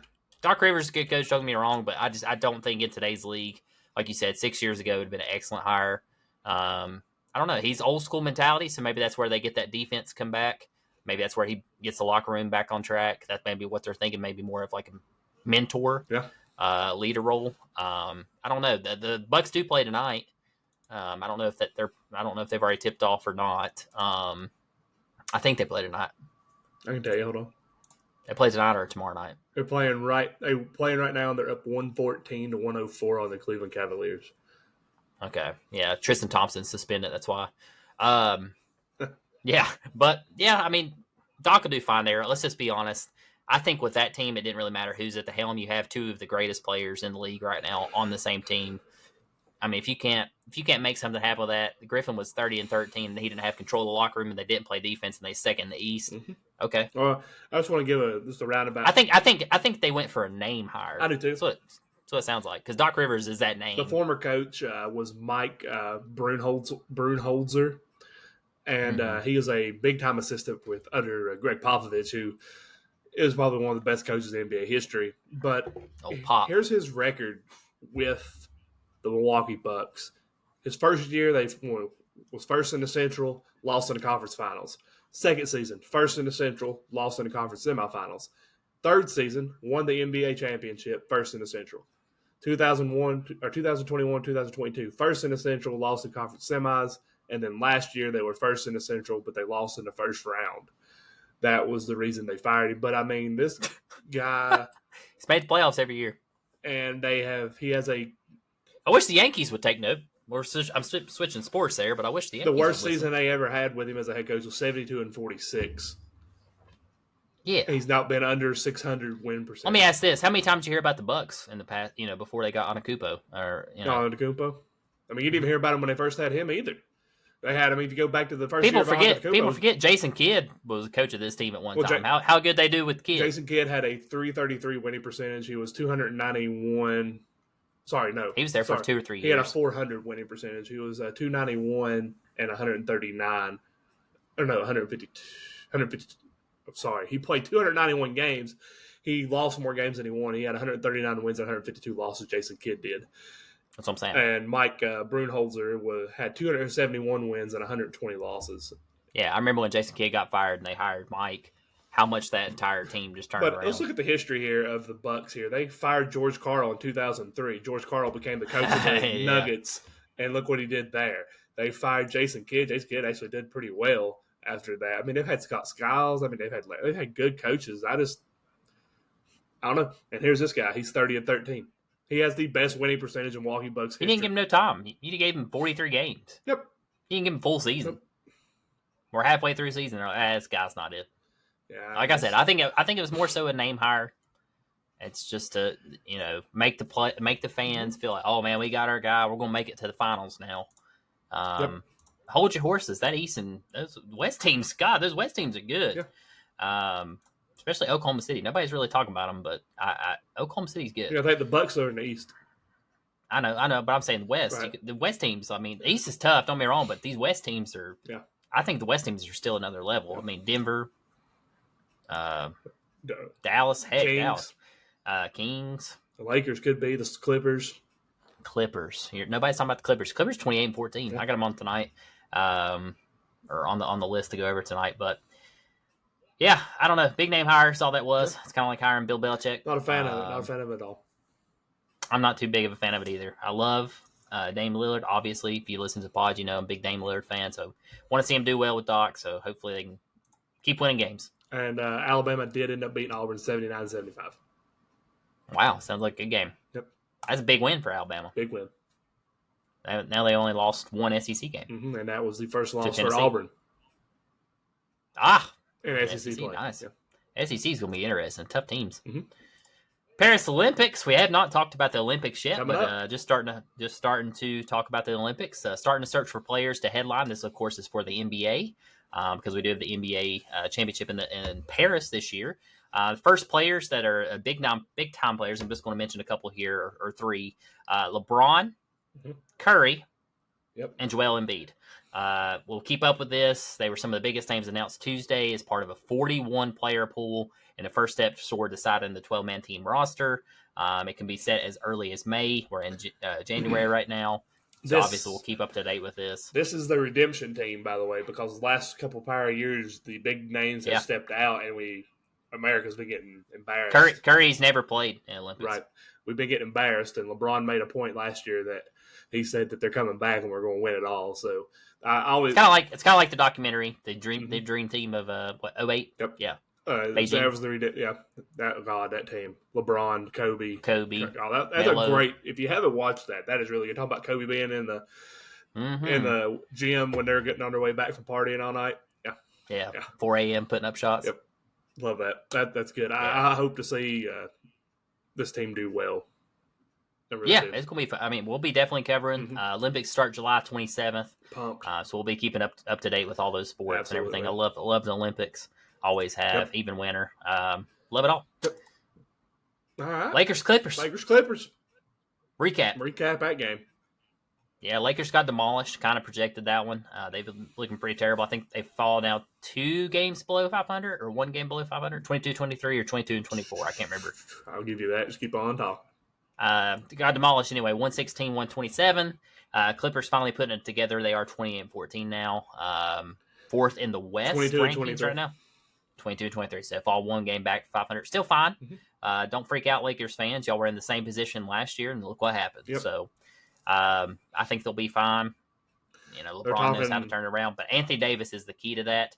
There has been some rumors that they are looking at trading for Trae Young. And Donovan Mitchell. Yeah, Donovan Mitchell's been mentioned a lot because it's not working out there in Cleveland. Obviously, they lost their guy, Tristan Thompson. That's why. So I'm going to keep going back to that. Don't do steroids, kids. People forget about Colin Sexton on that. Colin Sexton. Yeah. They got a good little team. They were hyped up a lot last year. They had a really good season last year. I mean, Cleveland's not bad. They're not terrible. They're 4th in the East. Fifth. Okay, 4th. 26-15 on the year. That's not bad. I don't know why they're wanting to trade Mitchell. Spotty. I think they're just trying to get some capital there. Capita. Yeah, I like Capita. Capita. They're trying to get some Capita. Yeah. I don't know. Kind of weird. Suns versus Mavericks. That game should be going on right now. What's the score? Suns versus Mavericks. That is Suns 69, Dallas 61 with 8 minutes and 46 seconds left in the third period. I like the Mavs come back on that one. Suns have been lucky. They've been lucky. Suns been the biggest disappointment in the NBA this year. They're terrible. Mm-hmm. Well, I won't say terrible, but still, they're not living up to the hype that they should be. They got Devin Booker now healthy, Kevin Durant. Looks like KD got involved in a shoving match with Joseph Nurkic. Joseph Nurkic shoved Grant Williams, and KD. Speaking of KD, went after Grant Williams. Speaking of KD, he was talking a little bit that he should be in the GOAT conversation. Nope. How you feel about that? I mean, if you're having to tell people that you belong in the GOAT conversation, you don't belong in the GOAT. You don't belong in the GOAT. I agree. He's not. Don't get me wrong. I put him in KD. premier scorer. Yes, one of the best shooters in the league. I look at KD like this, and Carmelo Anthony. Yeah, KD. The only difference is KD got on a team that was stacked and won titles. Outside of that, they're the same player. Yeah, he's not in GOAT conversation. No. Sorry, that's LeBron and MJ. Yeah. MJ specifically. I mean, maybe later on, maybe a couple years down the road, we'll see if he's still playing at 41 years old. But I don't see the slim. You have to put LeBron in that conversation over Durant. Yeah. Oh yeah. And to be the GOAT, you have to be the greatest while playing during this era. I mean, and that's LeBron. But in a way, it's kind of unfair to KD because LeBron shouldn't still be playing. I mean, what's I'm getting at? LeBron's 39. He's still putting up 25, 26 I'm saying KD's got to play till he's 41. Yeah. Don't get me wrong. I think KD's a better scorer than LeBron. But LeBron's, yeah, he is. Right now, yeah, but I don't know. Shooter. Let's go back to LeBron on the Heat and those early Cavs years. LeBron was averaging, could have easily any night scored 40. Yeah, but he couldn't shoot. He just take it to the hole. That's scoring. Get fouled. Well, that's scoring, but I'm talking pure shooter, Hess. Like you said, score. Pull up from a jumper and pull it. I'm taking KD all day. I'm taking Carmelo Anthony. Well, yeah, obviously. Always take Melo, baby. Melo till I die. That's right. But yeah, don't mean to get off topic there on KD and GOAT conversation, but my opinion, no. He's not in that conversation. If anything, Kobe is ahead of him. Oh yeah. There's MJ. I mean, there's multiple players I could go through. Obviously, everybody's going to say Michael Jordan, LeBron James, top 2. Mm-hmm. But I put Kobe Bryant again ahead of KD. Mm-hmm. KD's top 10. I put Shaq. I put Shaq ahead of KD. I'll put Dwayne Wade ahead of KD. Dwayne Wade's debatable. I put D Wade. That's one we can get. I love D Wade. Hey, give me the Flash, prime Flash. Oop. People forget D Wade did it with Shaquille in 06. And they forget that he did it without him too. He did it without him, yeah. I forgot about that. And they forget that he did it. He did it without him. He did it with him, and then he did it with the Dream Team. Yeah, most leading scorer for Heat history probably will remain till I die. Probably should be. I mean, it's not even close. Yeah. Anyway, we should go into that one night. Top 10 players in the NBA. Hey, we got a request earlier today to do the 5 hottest NFL players. Yeah, about that. We'll think about it. But I already got it. But we'll say I'm not going into this. We'll say this. I'll do it on the live. Sure. I'll do it on live. Let's do it then. Live on Sunday. He's going to announce it. It's just Hess, not me. No, I'm with Hess. Oh, buddy. That's a little weird. Wow. Bow, chicka wow wow. It's getting a little late here. 10:18, yeah. Thursday night games. We'll give y'all some rundowns. Already broke. Off the rails tonight. Thursday night games. No rails on the bed anymore. They gone. We gonna give y'all some updates, some projections. So go ahead and listen to this, guys. Place your bets for tonight because you're listening to this on Thursday. So be ready. Hess, come back. I'm here, man.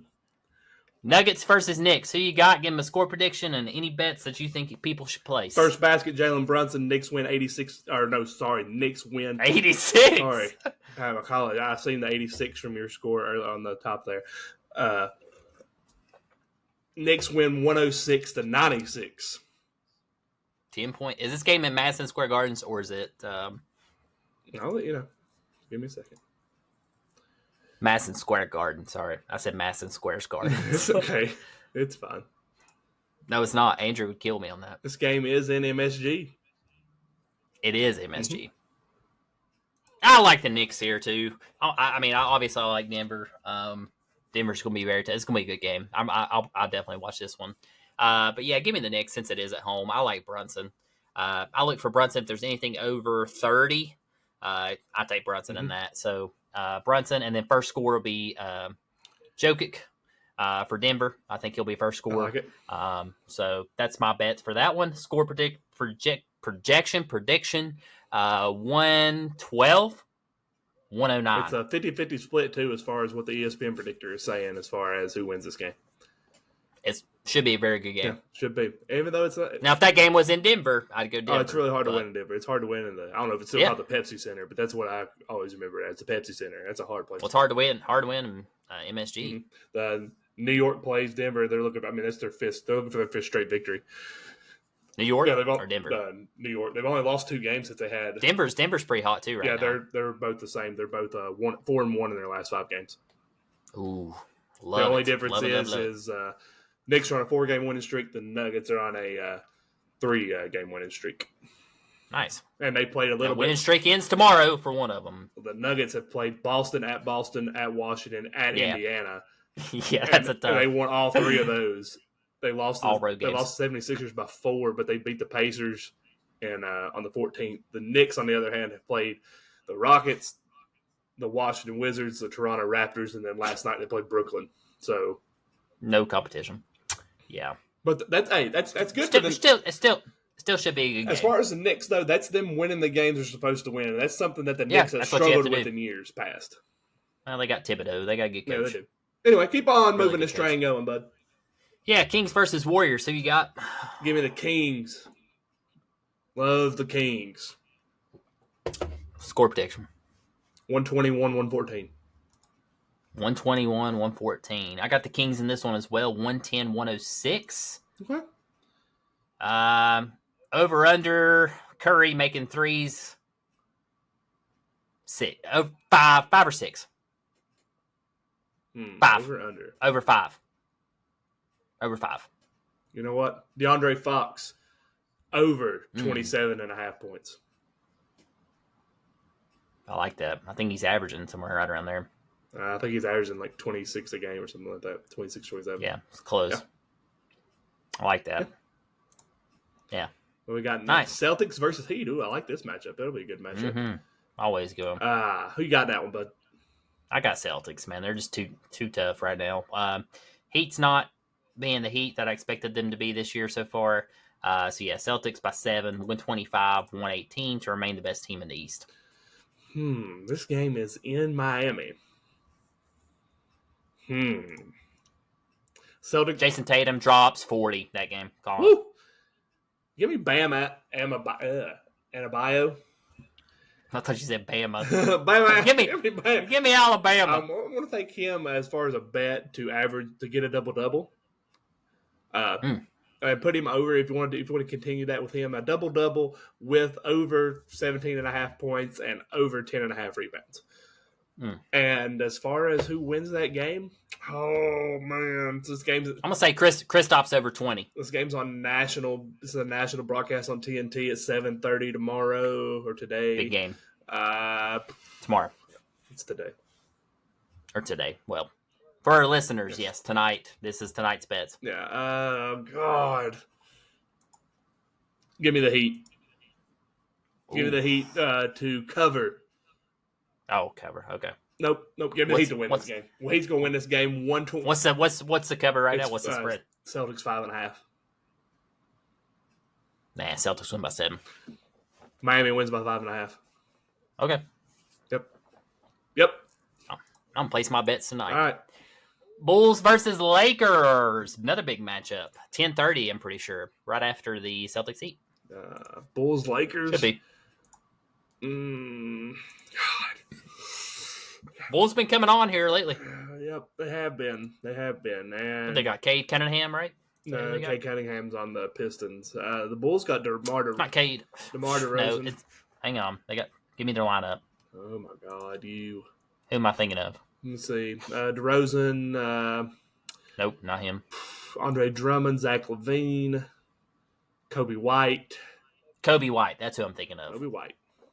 Yeah, he's a difference maker for the Bulls. No, give me the Bulls in this one. I think the Bulls pull this one off. It's a big game for them. I think it's a bigger game for them than it is the Lakers to keep them kind of in contention in the East. I do agree. Anthony Davis is probably the X factor in this one. Cam Reddish, Anthony Davis, and LeBron James are all game time decisions for the Lakers. Patrick Williams, the game time decision for the Bulls. Yeah, give me the Bulls in this one, 118 to 105. I like the Bulls in this one too. I think it's going to be a closer game. Feeling lucky with those 7, so give me the Bulls 110 to 103. I like that. All right, man. Yeah, man. NBA's getting good right now. It's getting close to All-Star break. That's always Kobe fun. White. Kobe White. Didn't he play for UNC? Mm-hmm. Yep. That's right. Cade Cunningham. Who do you play for? Cade Cunningham played for Oklahoma State. Oklahoma State. Okay. Pretty sure. Let me double check that. I got those two mixed up. Cade Cunningham, yeah, he's on the Pistons. I forget about Cunningham because he's on the Pistons and they're absolute garbage. But he's actually balling out on the Pistons. Make sure I was right with that. I'm pretty sure it's Oklahoma State. Yep. I don't want to say I'm wrong. Say I'm right and be wrong. Yep, Oklahoma State. Nice. Yep. All right, man. Nice. NFL, we had some big coaching news. We kind of touched base on the big news that happened today or this evening with Jim Harbaugh going to the Chargers. But Falcons, second interview with Texans offensive coordinator Bobby Slowick. They scheduled it for later this week. I'm a big fan of Bobby Slowick and what he did with the Texans. He's really young coach. I think young is the way to go with these coaching hires in the NFL starting to show. Not thinking I don't know if he'll be the guy, but the Falcons have been weird. Harbaugh canceled their interview earlier, their second one, which now we know why. And now they're saying that the front office is not favored of Bill Belichick, so it's like they're moving on from Belichick. And I did see that Vrabel was flying there tomorrow or tonight to interview for that job. Wow. Yeah. Yeah, I think they're just trying to get it right. I mean, you got to. You got to get it right. Got to get it right because you do have the pieces there in Atlanta. It's close. Yeah. You just got to get the right guy in that position. I think Bobby would be a good fit there. He's done very well with Texans, obviously. Look how good Stroud was. I think that'll hurt the Texans if he does leave. Yeah, I agree with that. So we'll see. We might see that effect next year a little bit. But that would be a great hire. If they don't get Bill and they don't get a quarterback, then I think this is the best bet. Yeah, I think it'd be really good. I mean, he, like you said, look what he did with Stroud. He could probably help that quarterback room out, help that offense out. And they got the young talent, like you said. So I think that would be a good hire for them to go. I mean, Vrabel wouldn't be bad either. I mean, he's still out there. But Vrabel will be excellent. But I still think I'm still leaning toward Vrabel going to Washington. I think with the thing with Bill, you don't know how long you're going to get with him, really, because he's 72 or 74. I can't remember. And he's even talked maybe just a couple more years. So, maybe that's a hurting factor for that next guy because maybe they want somebody young that could potentially be there for 10, 15 years. Bill Belichick, 71. 71, okay. Sorry, Bill. I didn't mean to make you older. It's all them football years on them. That's right. The Bears hired former Seahawks offensive coordinator Shane Waldron as their offensive coordinator. I think that was a good hire. I do. I really do. Bears need it. Justin Fields still don't know what's going on with Fields. Nope, don't know. I mean, we don't know what the Bears are doing. We're definitely going to be covering that, guys. So we'll stay up to date with that. The Bears are always one piece away too. This is another team. Oh yeah, they're more than one piece away. They're there. They just got to. They're there. Yeah, they're less than one piece away. But this is a step in the right direction, in my opinion. Shane Waldron did very well with Seahawks offense for what they had. So yeah, I like that hire. Yeah, we got the Eagles on here. Ron Johnson leaving as OC, and they also fired their defense coordinator Sean Desai. I did read that Vic Fangio has stepped down himself from the Miami Dolphins, and he is now the leading candidate to be the defense coordinator for the Eagles, which would be huge. I'm a big fan of him. He's a great defense coordinator. The Eagles, I did read this today as well. They are eyeing Cliff Kingsbury as offense coordinator. I have seen that the Pittsburgh Steelers are interviewing Cliff Kingsbury. I think it's either today or Friday, or tomorrow or Friday is when they plan on interviewing him. There is, I know, you talked about it as well. Apparently, there's around 8 to 9 NFL teams that have reached out to Chip Kelly to come for an offensive coordinator role. So that's pretty interesting to think if Chip's maybe saying he wants out of UCLA or Like, people were just trying Well, if to. you remember at the end of the season, I mean, they kind of said that this was probably Chip's last Yeah. year. I mean, I think UCLA boosters, everybody want them gone. just a bad time though to leave college though. I just think it'd be hard. Oh yeah, absolutely. Yeah, he'd be great OC. Yeah. He knows the NFL. He's good at I mean, NFL. he's been there. He'd be, but he's really his offense will be really well. Yeah. Will do really well. Yeah, do well. I would love to have Kingsbury in Pittsburgh. Mhm. That'd be nice. And He looks very good at USC. Coached Arizona Cardinals. just to 2016, 2017, something like that. Just to update, the Bengals, they did lose their offensive coordinator, Brian Callahan, to the Titans. They have promoted their That hurts. They promoted That their hurts. quarterback coach, pitcher, to be their new offensive coordinator. And the last thing I got on the NFL, the Steelers are finalizing a 2-year deal with defensive coordinator Tyrell Austin. Very well earned. Yep. So Defense looked very good this year. Battled through injuries with TJ Watt Mhm. and still held up strong.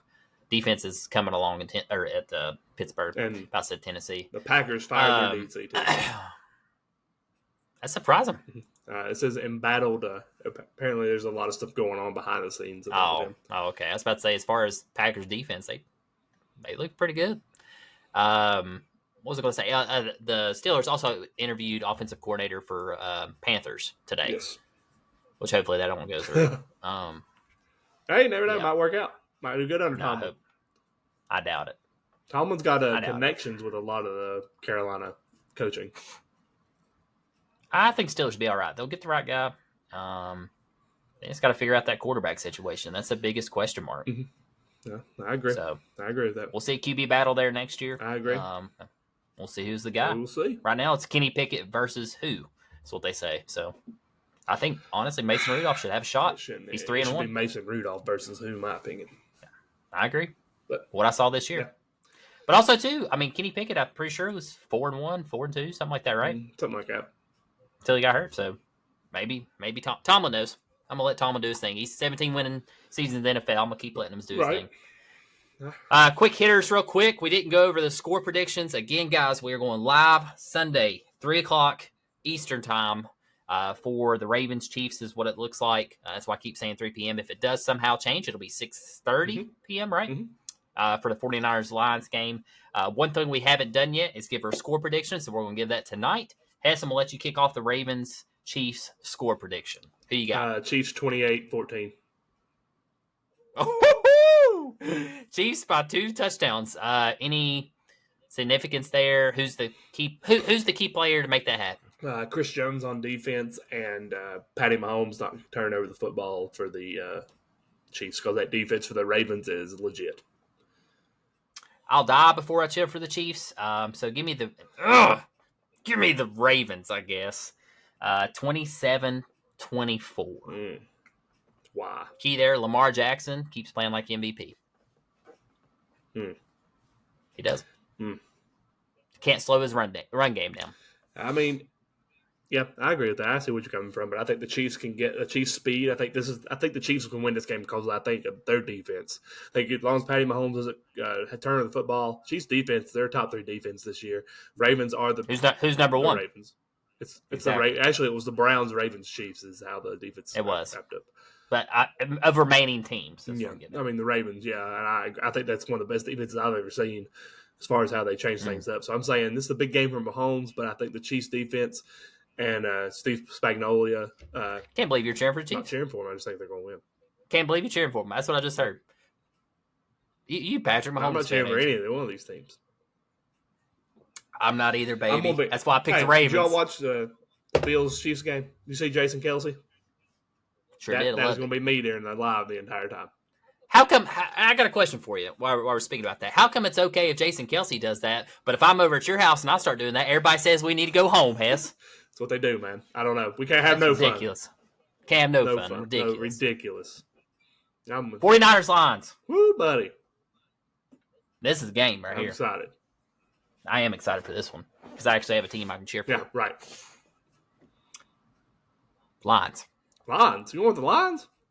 I'm going with the Lions. The Lions. They got like a 20% chance to win. 20% chance. They're the underdog. Man. Something like that. It might even be that high. It might be lower. Man. Might be 11%. It's low. It's low. Low. Nobody I give don't know what it is now. It has actually went up. No, 25.9% chance to win there. 25.9. It's went up. So But that's still pretty they are slim. a 7-point underdog. Yeah. Well, they're America's team, honestly, in all this, I think. Yeah, I like the Lions. 28-26. It's going to be a close game. 49ers are tough. The biggest key there for the Lions, they got to shut down McCaffrey. Cannot let Jawan Jennings tear you up. Cannot let George Kittle catch the ball, do what he did. Brandon Ayuk. Yeah, I mean, I keep going. That offense is legit. Brock Purdy, you got to force Brock Purdy into turnovers. Yeah, so give me the Lions 28-26. I like that. I think the keys here is Jared Goff playing good football. He doesn't have to be great. He's going to play good. Ahmad Rod St. Brown, I think that's definitely your X factor for them. Also, as long as they get that running game going, either with David Montgomery or Gibbs, I think that is a big key for them. But their defense got to hold strong, which I think they will with C.J. Gardner-Johnson. I think that's a big X factor for them. And Adrian Hutchinson, he's got to get back there and hit Purdy. Get back there, let's rattle the young boy. Let's get on there under his skin. If we don't hit him, let's talk some trash. Let's get in his head. And you got to contain Christian McCaffrey the best you can. I'm not saying it's best you can. You're not going to. I still see McCaffrey over 100 yards in this game. I can see that possible, but I think with everything being said, San Francisco, I think it ends here again for them like it did last year in the conference championship. Give me the Lions in this game, 24-21. 24-21. I like it. I like it. Yep. Hopefully so. Hess and I will definitely be watching that one again, guys. We're just going to go live for one of these. It does take a lot of energy, but we're going to bring it. Yep, bring it. Even if it is the Ravens and Chiefs, Hess and I are just going to be football fans. You got that right. So, it's going to be great. I'm excited. We got some MLB news, though, man. Little white ball. Yeah, let's run through them real quick. We haven't MLB news in a while. Yeah, it's been a minute. Finally having a little bit of action in MLB.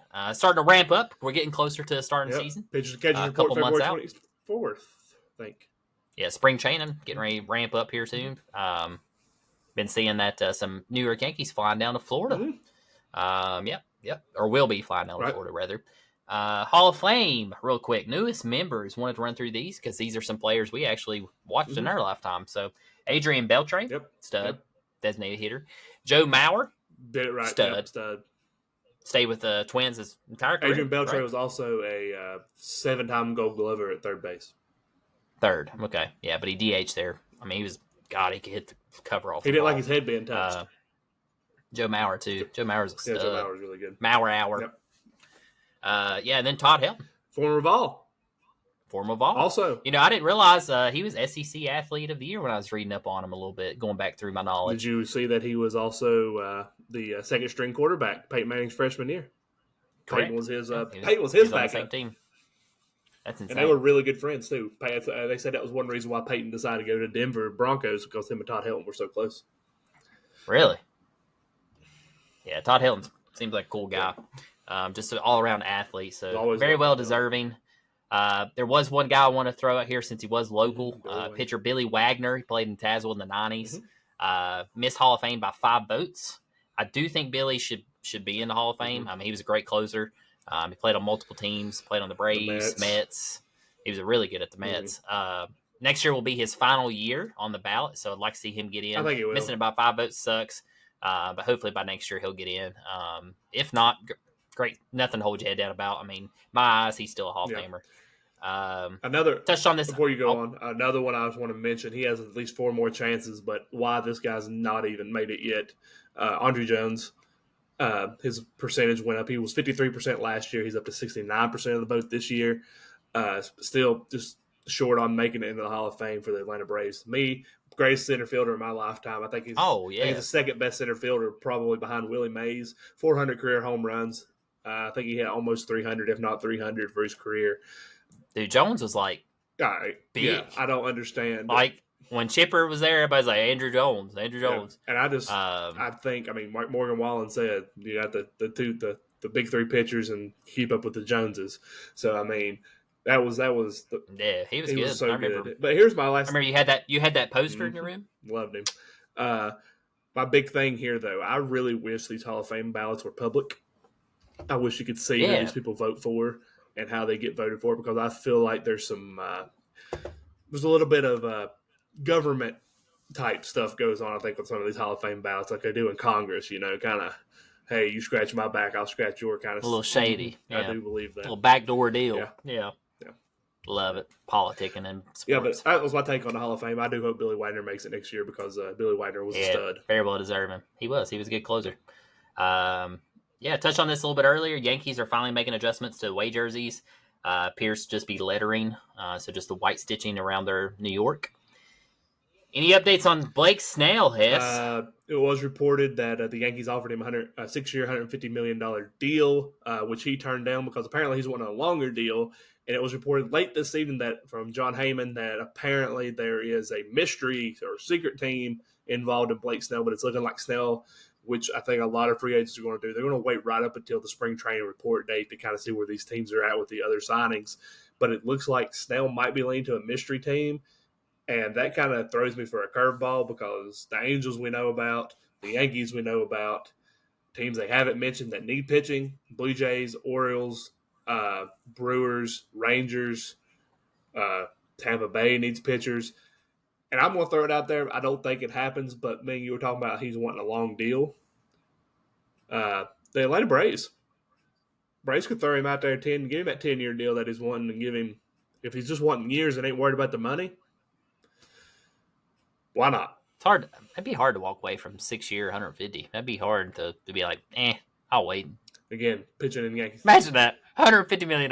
You just like, And another team that worries me too with that, though, I mean, that's me as a Braves fan, kind of like, woo, let's get him. But realistically, I think the mystery team could either be one of two. I think it's either the Orioles or it is the Philadelphia Phillies.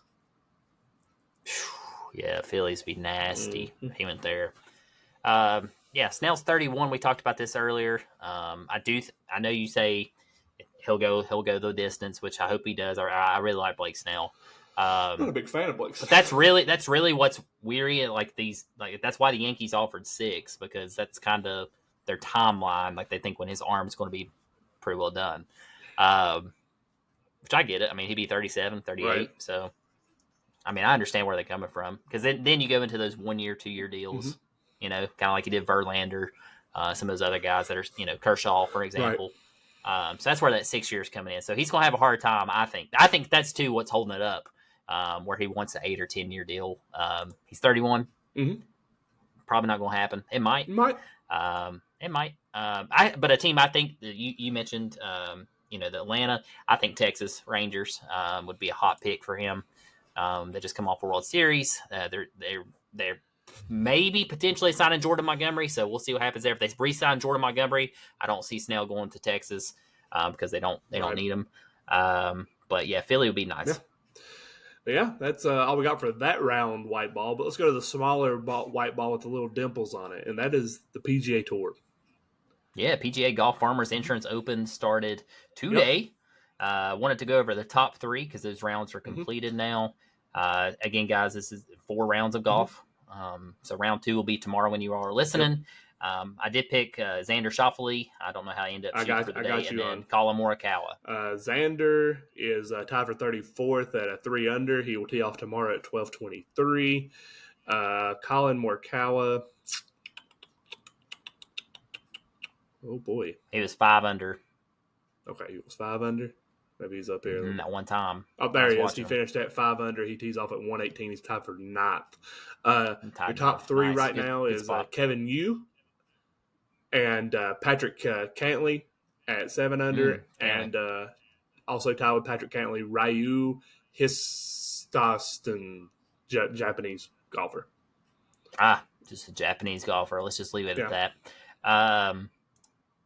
Okay, Morikawa, good spot. Tied 9th, perfect. Best round was the 64 by Kevin Yu. He shot a 64, and Patrick Cantlay and Ryu shot a 65. Cantlay, hope he chokes. Collin Morikawa. Collin Morikawa, I like it, man. I like Morikawa. I'm going Morikawa with you there. I like Morikawa. Yeah, he's my pick. Him and Schauffele. Yeah. Final thoughts.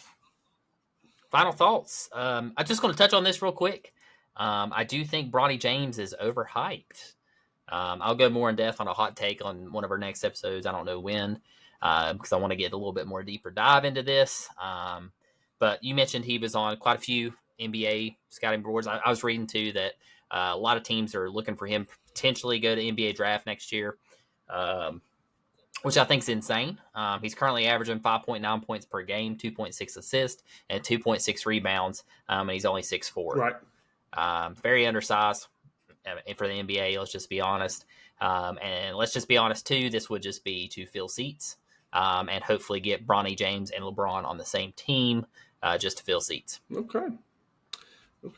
I think, I mean, not to elaborate too much on that, I think Bronny get his. I'm not just, hold up. I'm not just bagging either because he's LeBron James' son. Mm-hmm. I'm just saying he's if he wasn't LeBron James' son, we wouldn't be talking about this kid. 5.9 points per game. That's nothing. Right. I get what you're saying. We'll talk more about it next episode. My final thoughts, though, I'm really big on stuff that happened on this day so many years ago. I got two things. Back in 2015, today was the last time Peyton Manning and Tom Brady faced each other in a football game. Peyton Manning won the AFC championship game 20-18 over the New England Patriots in Denver on the way to the Super Bowl. That year was obviously Peyton Manning's last year. He was actually benched in 2015 and actually came off the bench for the first time in his career other than when he was at Tennessee his freshman year. And the other big thing that I sent it to you 10 years ago today. Carmelo Anthony dropped a career high 62 points on the Charlotte Bobcats in Madison Square Garden. We attended that game. No, this was in MSG. He scored 54. Oh, He scored 54 MSG. when we were there. Gotcha. That was his most on a away game, probably. Yeah, I think it was. I think it was the most on the road he ever had. But yeah, that's all I got for final thoughts. Guys, I hope y'all enjoyed the episodes. We appreciate all the feedback. I know this one. One more thing on final thoughts. Joel Embiid dropped 70. I don't know if you saw that. I did. Earlier in He the dropped week. 70 on the same wanted to day mention that Kobe Bryant dropped 81. Yeah, that was And pretty cool. Karl Anthony Towns dropped 67. Yeah, they was talking to Katie about it, and he's like, he dropped 70? Yeah, it was pretty He good. dropped 70. Yeah, he dropped 70. Cat dropped 67 on the same night. That's insane. So, yeah, miss Kobe every day. But yeah, guys, that's it. I think that's all we got. Hope y'all enjoyed this episode. These last couple, I know we had a little bit more energy. This one had a lot of information. We really just want to take our time and make sure we got it all out there. And we are doing it a little later, so maybe we don't have the exact energy that we normally had. But we appreciate you guys listening. Keep listening. Be sure to share our episodes with whoever. Be sure you're on our Facebook page. You're liking and sharing our page to get more followers. Like I said, we're trying to get to 500 on this year for 2024. The next time you see us, though, we'll be on this couch that's located behind me. Might set it up a little differently. We will see. But yeah, we'll be here Sunday for the Chiefs-Ravens game. Y'all be ready. It's going to be an incredible live. Probably one of the best ones we've ever done. I'm really excited about it. But that's all I've got. Cass, we got anything? No, that's it. Just appreciate everybody listening. Keep supporting us, guys. We really enjoy it. All right, man. We out. Y'all have a good one. Thanks, guys. Bye.